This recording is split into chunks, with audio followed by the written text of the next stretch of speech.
Assalamualaikum warahmatullahi wabarakatuh. Perkenalkan, nama saya Beta Ariantina, NIM 19505-172 dari kelas Akuntansi Syariah B semester 3.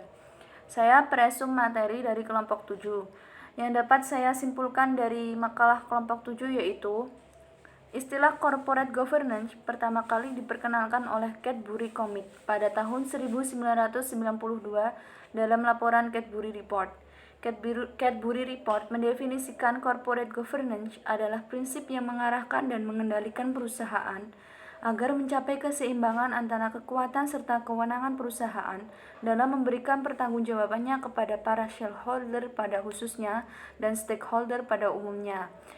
Good corporate governance memiliki prinsip-prinsip sebagai berikut. Yang pertama, transparansi, yaitu keterbukaan informasi mengenai pengambilan keputusan dalam perusahaan. Yang kedua, accountability, yaitu kejelasan fungsi, struktur, sistem, dan pertanggungjawaban sehingga perusahaan terkelola secara efektif. Yang ketiga, responsibility, yaitu pertanggungjawaban atas kesesuaian dalam pengelolaan terhadap prinsip korporasi serta peraturan perundangan yang berlaku.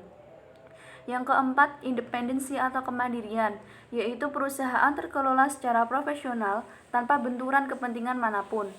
Tujuan utama good corporate governance yaitu melindungi hak dan kepentingan pemegang saham dan para anggota stakeholder non-pemegang saham, meningkatkan nilai perusahaan dan para pemegang saham, meningkatkan efisiensi dan efektivitas kerja Dewan Pengurus dan manajemen perusahaan, meningkatkan mutu hubungan Dewan Pengurus dan manajemen perusahaan.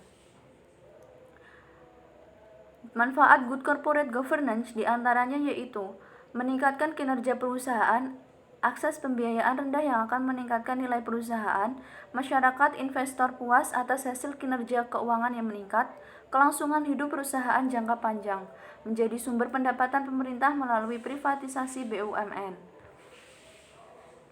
Tata kelola perusahaan yang baik atau good corporate governance berkaitan dengan hadis Rasulullah SAW yang diriwayatkan oleh Aisyah radhiyallahu an yang artinya, sesungguhnya Allah menyukai apabila seseorang melakukan sesuatu pekerjaan dilakukan dengan baik. Muqarrabin menyatakan bahwa good corporate governance dalam Islam harus mengacu pada prinsip-prinsip tauhid, takwa dan ridho, equilibrium atau keseimbangan dan keadilan, dan kemaslahatan.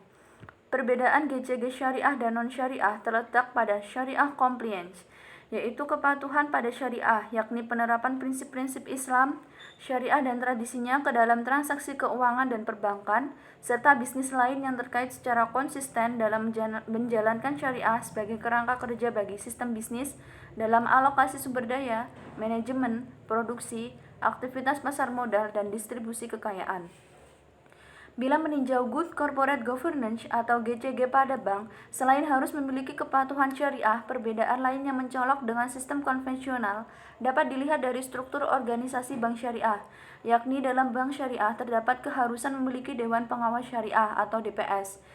DPS bertugas untuk mengawasi operasional bank dan produk-produk bank syariah agar sesuai dengan prinsip syariah, meneliti dan membuat rekomendasi produk baru dari bank yang diawasinya. Selain DPS, terdapat juga Dewan Syariah Nasional atau DSN. Fungsi utamanya adalah mengawasi produk-produk lembaga keuangan syariah agar sesuai dengan syariah Islam. Demikian yang dapat saya sampaikan. Wassalamualaikum warahmatullahi wabarakatuh.